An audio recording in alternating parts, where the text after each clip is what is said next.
Love is the fulfillment of the law.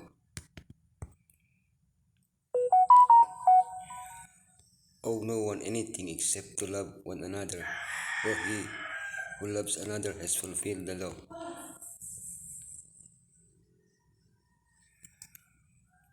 In setting aside the law of Elohim, men know not what they are doing. Elohim's law is the transcript of his character. It embodies the principles of his kingdom. He who refuses to accept these principles is placing himself outside the channel where Elohim's blessings flow. If the law is the transcript of Elohim's character, we must ask ourselves, what is Elohim's character? What traits identify Elohim? The best definition we can give is that given by the Apostle John. Elohim is love. 1 John 4:8. Therefore, the law is love. To observe its requirements is to love.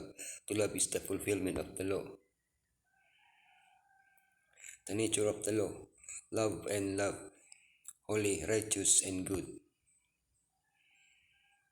The function of the law and grace, law and freedom, law and love. The nature of the law: love and love. You shall love the Lord your Elohim, and you shall love your neighbor. God's law recorded twice, once in Exodus 20 and once in Deuteronomy 5, is all about relationships with Elohim and relationships with our neighbors. The Lord your Elohim. Do not associate with other gentlemen. Do not use intermediaries in our relationship. Be respectful in your relationship with me. Reserve one day a week to connect with me. Your neighbor. Respect your parents. Respect the life of your neighbor. Respect your spouse. Respect what belongs to your neighbor. Respect the dignity of your neighbor. Admire your neighbor but do not covet his. As Yeshua said, these relationships marked by the law must be an expression of love.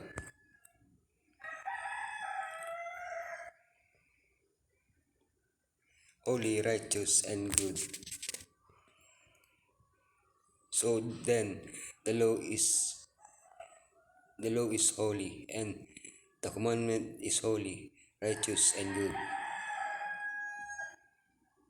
The law, as a reflection of Elohim's character, not only reflects his love, but also other divine characteristics: his holiness, his justice, and his goodness. The commandment is holy. Holy, holy, holy is the Lord Elohim Almighty. Righteous, righteous Father. Good, there is none good except Elohim alone.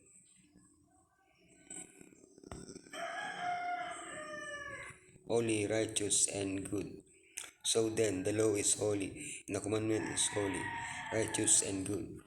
Written in stone, the law is a testimony to Elohim's unchanging character. It represents Elohim's holiness, his perfect character of love, justice, goodness, and truth. But did not Yeshua make void the law by nailing it to the cross, as many teach?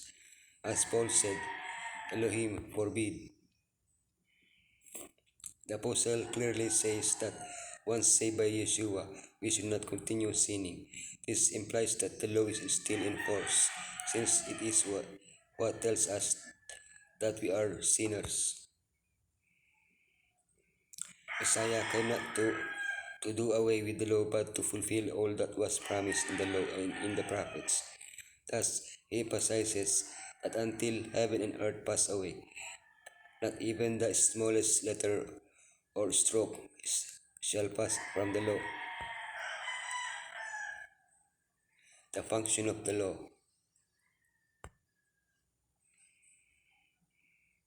Law and grace. You who are trying to be justified by the law have been alienated from Messiah. You have fallen away from grace. Just as many think that love and justice are mutually exclusive, they also think that grace and law are antagonistic. But the truth is that it has its own function. The law teaches us to differentiate between good and evil. Grace forgives us when we break the law and enables us to continue choosing the good. Furthermore, they work together in purpose. Elohim's grace works within us, engraving the law on our hearts. The law, on the other hand, shows us our sin and leads us to Messiah, through whom we obtain forgiveness. Salvation is a free gift from Elohim. We do not keep the law to save ourselves, but because we have been saved, and as a consequence, we want to put our lives in harmony with Elohim's will. Law and freedom. Speak and act as those who are going to be judged by the law that gives freedom. The law, the law that gives freedom. Shouldn't James have said law of restrictions? In reviewing the law, Moses gave us a reason to keep it. We have been freed from sin. The Sabbath, the fourth commandment of the law, constantly reminds us of that freedom.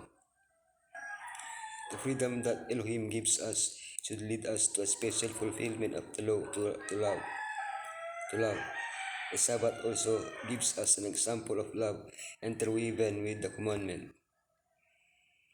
Isaiah links the Sabbath with love for Elohim and with love for our neighbor, with love to one's neighbor.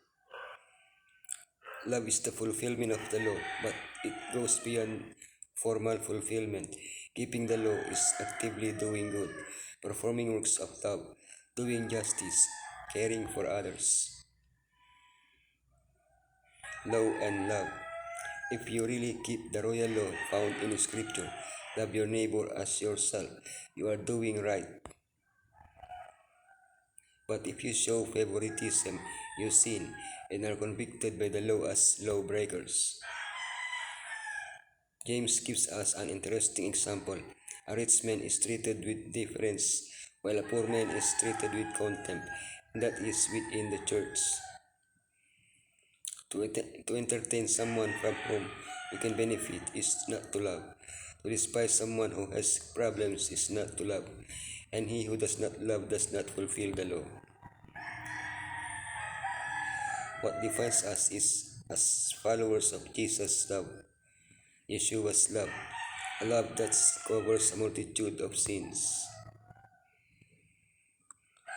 When we love the world as Messiah has loved the world, then we are fitted for heaven.